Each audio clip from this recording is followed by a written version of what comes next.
తీసుకొచ్చినావు, reels ఏంది? ఈ వెంచర్కి ఎందుకు తీసుకొచ్చానో చెప్తాను పదా.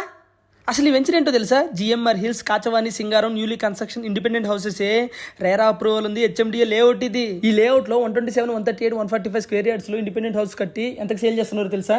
ఎంతకి? 75 to 80 lakhs అని. అంతేనా? మరి ఏమనుకున్నావు? అంతేకాకుండా ఈ వెంచర్ 5 నిమిషాల్లో వరంగల్ హైవేకి, 10 నిమిషాల్లో ఉప్పల్ మెట్రోకి అండ్ 5 నిమిషాల్లో ORR కి వెళ్ళొచ్చు. అలాగే ఫ్రెండ్స్, ఈ వెంచర్ చుట్టూ Pocharam municipal corporation, international schools and colleges, JSR school, Siddhartha school, Nalla Narasimha Reddy engineering college, Anurag college, RRO college ఇవన్నీ కూడా నియర్ బై ఉన్నాయి. ఆల్రెడీ కొంతమంది అడ్వాన్స్ ఇచ్చి కన్స్ట్రక్షన్ కూడా స్టార్ట్ చేశారు. సిటీకి దగ్గరలో 75 to 80 lakhs లో ఇండిపెండెంట్ హౌస్ దొరకడం అంటే చాలా కష్టం. ఇంకా ఏ మాత్రం లేట్ చేయకుండా తక్కువ ప్రైస్ లో ఇండిపెండెంట్ హౌసెస్ ని మీ సొంతం చేసుకోండి. మీకేమైనా డౌట్ ఉంటే స్క్రీన్ మీద కనిపిస్తున్న నెంబర్ కి కాంటాక్ట్ అవ్వండి.